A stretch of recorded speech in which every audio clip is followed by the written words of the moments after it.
Nous, il n'y a pas de prisonniers politiques au Bénin. Il y a des acteurs politiques qui, pour une raison ou une autre, se sont retrouvés en prison. Y a-t-il des prisonniers politiques au Bénin? Le porte-parole du gouvernement béninois, Wilfried Léon Oumbeji, affirme qu'il n'y a aucun prisonnier politique au Bénin. C'est propre, c'est carré, mais est-ce crédible?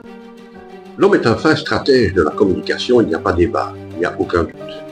Derrière ces masterclass, plusieurs procédés rhétoriques voient le jour. En voici quelques exemples. Négation catégorique, une stratégie classique pour fermer le débat avant même qu'il ne commence. C'est une position d'autorité, pas une démonstration. Infraction de droit commun. Ce qu'on appelle ici droit commun est une technique de dépolitisation. On travestit le politique en pénal pour légitimer la répression.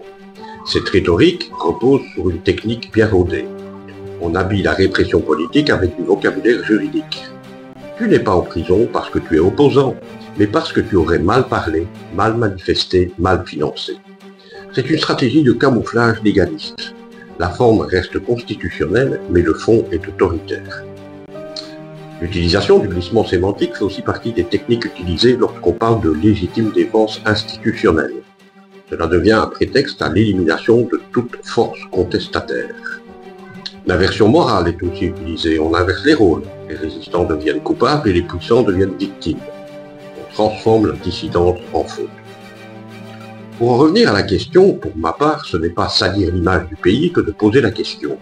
C'est exiger qu'il reste vivable, libre et digne.